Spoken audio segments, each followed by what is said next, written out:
ये सब हमारे महान नायक बाबा साहब की देन। शिक्षा का अधिकार और समाज के अंदर जो ऊंच नीच और जो जाति व्यवस्था है उसको खत्म करने की परिकल्पना के साथ जिस प्रकार संविधान का निर्माण किया।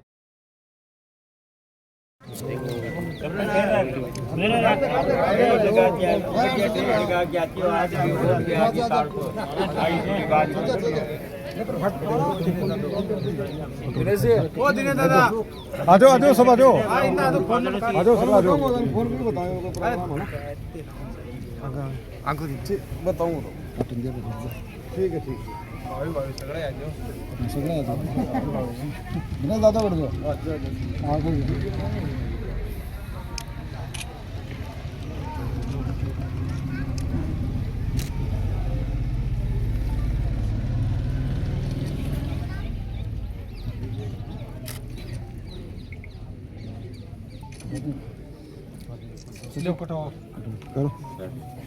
करो लगा लो हाथ लगा लो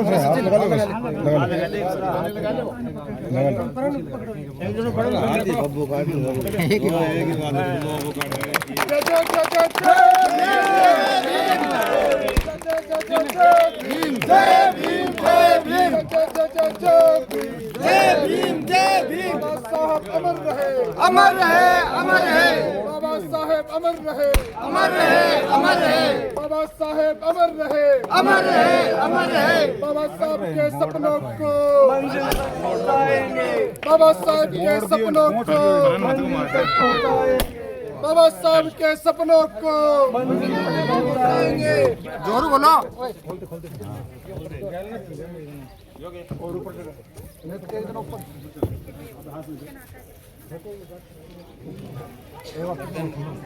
इंदिरा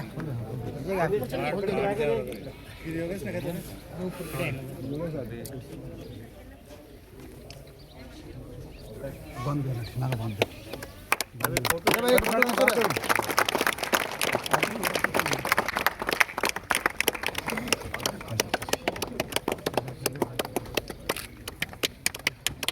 अब एक बार ग्रुप ले लो पूरा आना चाहिए।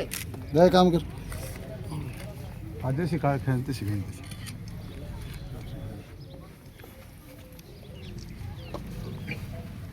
सत्तू माला लिया माला लिया सब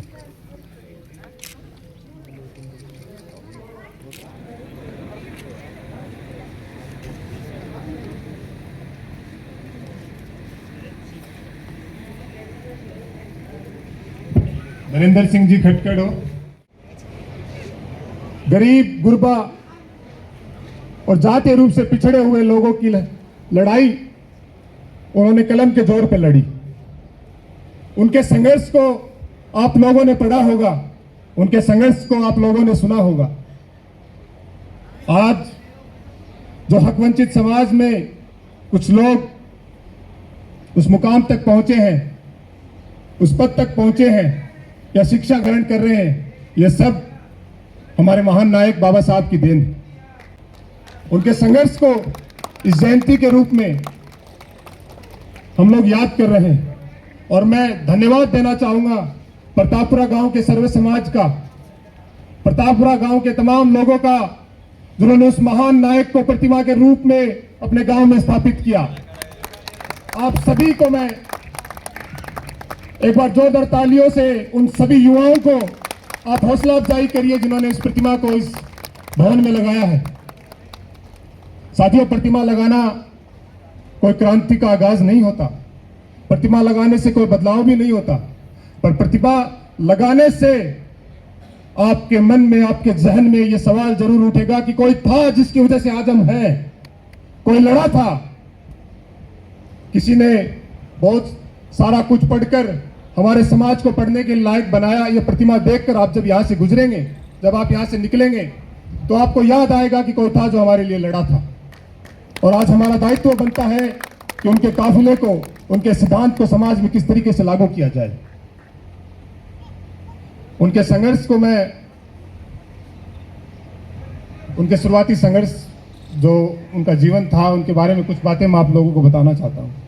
वो जब पढ़ने गए बाबा साहब डॉक्टर बी आर अम्बेडकर जब पढ़ने गए तो स्कूल के मास्टर ने उन्हें क्लास के अंदर नहीं बिठाया, कक्षा के बाहर बिठाया। वो जब घर गए और अपनी माँ से पूछा कि माँ ये कैसी व्यवस्था है कि गांव गली के सारे बच्चे क्लास के अंदर बैठ के पढ़ रहे हैं और मैं क्यों बाहर बैठा हूं? तो उसकी माँ ने कहा कि ये इस समाज की व्यवस्था है। तो बाबा साहब ने पूछा क्यों है ऐसी व्यवस्था? तो माँ ने कहा कि किसी किताब में लिखा है। तो बाबा साहब ने कहा कि ऐसी भी किताब हो सकती है जिसमें यह लिखा हो कि कुछ लोग क्लास के बाहर बैठेंगे और कुछ लोग क्लास के अंदर। तो माँ ने कहा हाँ ऐसी किताब है। तो बाबा साहब ने आंखें भरते हुए अपनी माँ से वादा किया कि माँ मैं बहुत पढ़ूंगा, इतना पढ़ूंगा कि जब मेरी बारी आएगी किताब लिखने की तो मैं ऐसी किताब लिखूंगा जिसके अंदर सभी बच्चे क्लास के अंदर बैठेंगे, सभी को शिक्षा समान मिलेगी। ये थे हमारे बाबा साहब। उनके संघर्ष को आप लोगों को 14 अप्रैल के दिन पढ़ना चाहिए। आजकल तो सोशल मीडिया का जमाना है, यूट्यूब, गूगल, इंस्टाग्राम, हर जगह बाबा साहब के संघर्ष के बारे में आप लोग देख सकते हैं। और उससे भी ज़्यादा जरूरी है कि उनको पढ़कर केवल पढ़ना उनके सिद्धांतों को श्रद्धांजलि देना नहीं है। अगर आप उनके सिद्धांतों को पढ़ते हैं, उनके आदर्शों को मानते हैं और उनके आदर्श को समाज के अंदर लागू करते हैं तो ये उनको सच्ची श्रद्धांजलि होगी। साथियों, आज हम लोग देखते हैं कि आज़ादी के 75-80 साल बाद भी इस देश की हालत कुछ ज़्यादा नहीं सुधरी। जो व्यवस्था आज से 50 साल पहले सुधर जानी चाहिए थी, आज भी लोग लगे हुए हैं कि वो व्यवस्था बदले। मैं इस पवित्र मंच से किसी भी राजनीतिक पार्टी या किसी राजनीतिक संगठन का नाम नहीं लेना चाहूंगा, पर इतना जरूर कहूंगा कि कुछ ताकतें हैं जो इस देश में सत्ता के ऊपर काबिज हो चुकी हैं, जो बाबा साहब के सिद्धांतों को मार देना चाहती हैं। हम लोगों को उनके सिद्धांतों को पढ़कर यह भी सुनिश्चित करना पड़ेगा कि हमारा संविधान, हमारा आईन, जिसके अंदर हमारे अधिकार, महिलाओं के अधिकार, शिक्षा के अधिकार, रोजगार के अधिकार, बोलने के अधिकार, अभिव्यक्ति की आज़ादी, ये जो अधिकार सुनिश्चित है, जिस आईन में ये सारे अधिकार सुनिश्चित है, उस आईन की सुरक्षा कैसे हो? आप जैसे लोग, आप जैसे गरीब, गुरबा, पिछड़े, हकवंचित समाज के लोग जब अपने अधिकारों की रक्षा नहीं करेंगे तो अधिकार खत्म कर दिए जाएंगे। और ये हुआ है। जो समाज अपने अधिकारों के लिए नहीं लड़ा है, उस समाज का इस दुनिया में वजूद मिट चुका है। जो अपने अधिकारों के लिए लड़ता है वही जिंदा रहता है। तो ये तो बाबा साहब, जिसने 3000 साल पुरानी इस देश की ऐसी व्यवस्था को खत्म कर दिया जिसमें इस देश के लोग 2 भागों में विभाजित थे, उनको एक करने का काम किया। ऐसी शिक्षा व्यवस्था बनाई जिसमें अगड़ी जाति, पिछड़ी जाति, सभी लोग एक साथ बैठकर पढ़ सके, एक साथ बैठकर इस समाज में रह सके। तो उसके लिए बहुत बहुत धन्यवाद। बाबा साहब के संघर्ष के बारे में जितना कहा जाए उतना कम है।